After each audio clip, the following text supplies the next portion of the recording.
శ్రోతలందరికీ నా నమస్కారం. కథా ప్రయాణానికి స్వాగతం. ఈ మంగళవారం నాడు మనం ఏ కథను గురించి ముచ్చటించుకోబోతున్నామో మీరు ఊహించే ఉంటారు.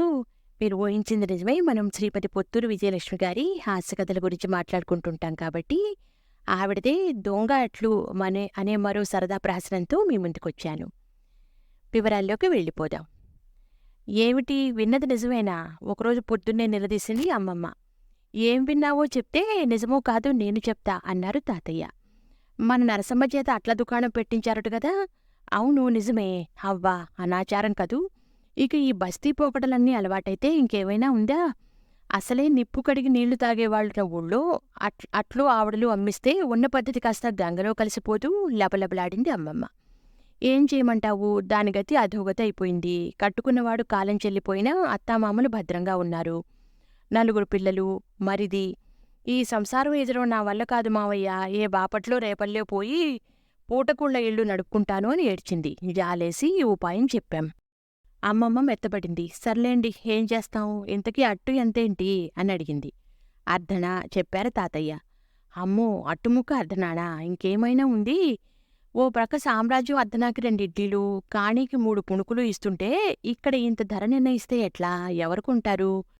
అట్టు నువ్వు పోసే అట్టులా పేపర్ కాగితంలా లేదులే, ఒక్కటి తింటే కడుపు నిండిపోతుంది అనేసి నోరు జారారు. అంటే మీరు తిన్నారా? పట్టుకుంది అమ్మమ్మ.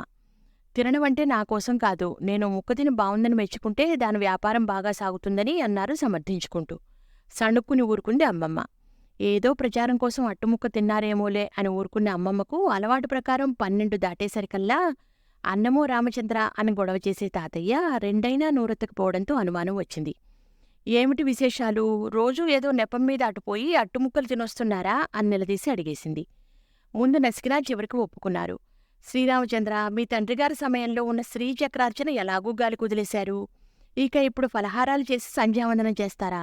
పాపం కాదుటండి అని లబలబలాడింది.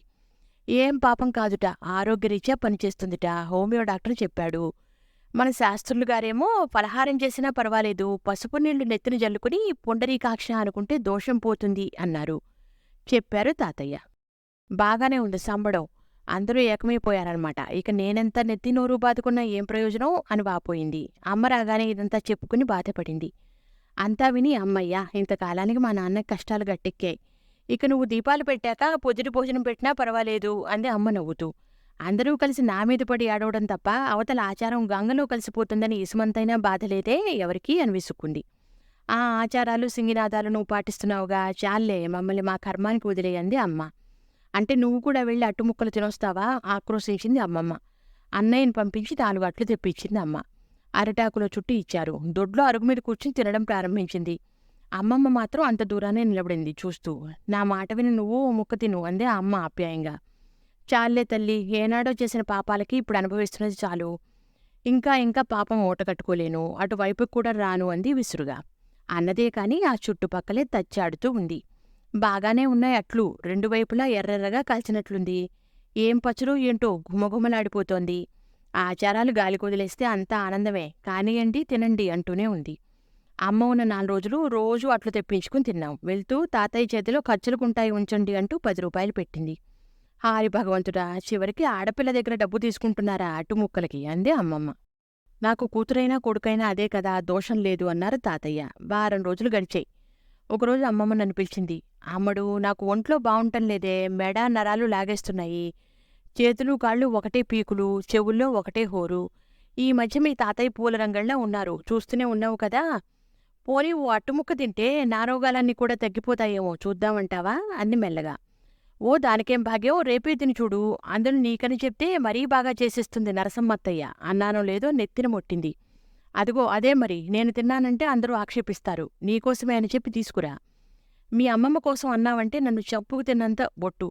జాగ్రత్త మరి, వాకిట్లోంచి వెళ్లకు, దొడ్డిదారిని వెళ్ళు, గుట్టుగా చాటుగా తీసుకురావాలి, ఊరేగిస్తూ రాకూడదు అని 1,00,000 జాగ్రత్తలు చెప్పి 100 ఒట్లు వేయించుకుంది. మన్నాడు పొద్దునే బయలుదేరి వెళ్లాను. దొడ్డిగుమ్మంగుండా నరసమ్మత్తయ్య ఇంట్లో అడుగుపెట్టిన నాకు అడుగు ముందుకు పడలేదు. వెనక వసారా నిండా నా తోటి పిల్లలందరూ నాలాగే దొంగ అట్లు తీసుకుని వెళ్ళటానికి వచ్చారట. విన్నారుగా ఈ దొంగ అట్లు అని పొత్తూరు విజయలక్ష్మి గారి సరదా ప్రహసనాన్ని. వచ్చేవారు మరో సరదా కథతో మీ ముందుంటాను. అంతవరకు సెలవు, నమస్కారం, ఉంటాను.